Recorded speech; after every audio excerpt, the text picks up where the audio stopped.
So, as promised, we're talking about the Gulf of Mexico dead zone.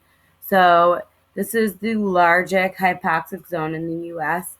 It's the size of our beautiful state of Connecticut. So, it's pretty massive and it forms every summer as a result of excess nutrients, like I said before, from the Mississippi. Um, the Mississippi is a drainage area for about 40% of the United States. And if you think about where that drainage is coming from, it is very much farmland. And so you end up with a lot of excess nutrients coming into the Mississippi. The Mississippi brings it on down into the Gulf of Mexico. And so you end up with these excess nutrients dumping into the Gulf of Mexico.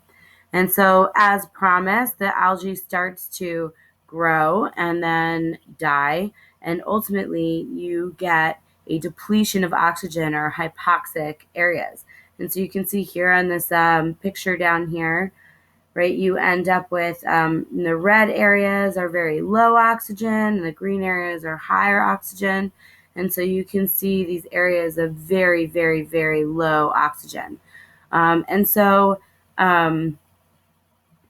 you end up with this, with these areas of low oxygen because the fresh water that's dumping into the Gulf of Mexico is less dense. And so it remains on top. And so it prevents the oxygen rich water from below actually mixing. And so you end up with these areas that are kind of stagnant with no oxygen in them. And you end up with a really large die off of organisms. Um, the next slide here is a little, if I can get there, I don't know what's happening, is a nice little movie, kind of old school on the Gulf of Mexico dead zone. You're welcome to, go into the PowerPoint and watch it on YouTube. But, it explains it a little more if that's what you're looking for. But we're going to move forward into plastics. And so I may have told some of you guys there's a documentary on Netflix called A Plastic Ocean, and it is like really, really impactful. It really shows you the impact of plastics on water bodies and what's out there and the organisms that are out there that are being affected by the plastics.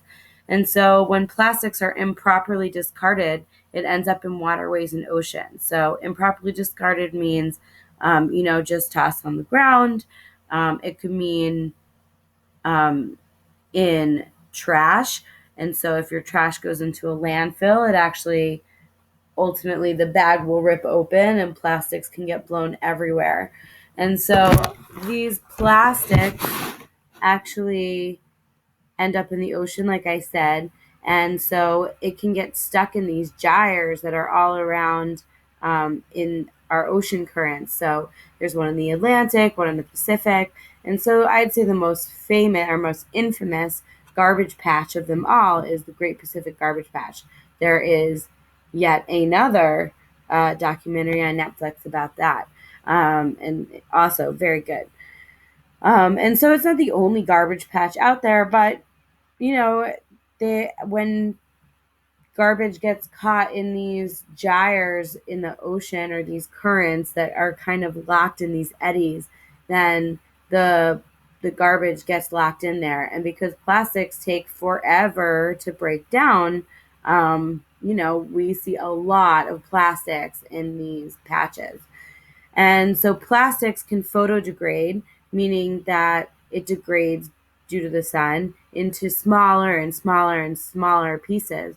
And so when they get small like that, it can actually leach toxic chemicals into the water. And so that's where you see chemicals like BPAs and PCBs. I'm sure you've seen the labels on your water bottles saying BPA free, but not all plastics are. And so if they start breaking down into the water, then you're going to get, those chemicals in the water as well. Plastics can end up in the stomach of marine birds and other animals. So an albatross blouse is actually, it's like an owl pellet, but with an albatross.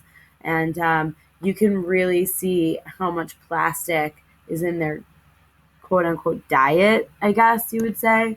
It's actually quite disturbing. Um, and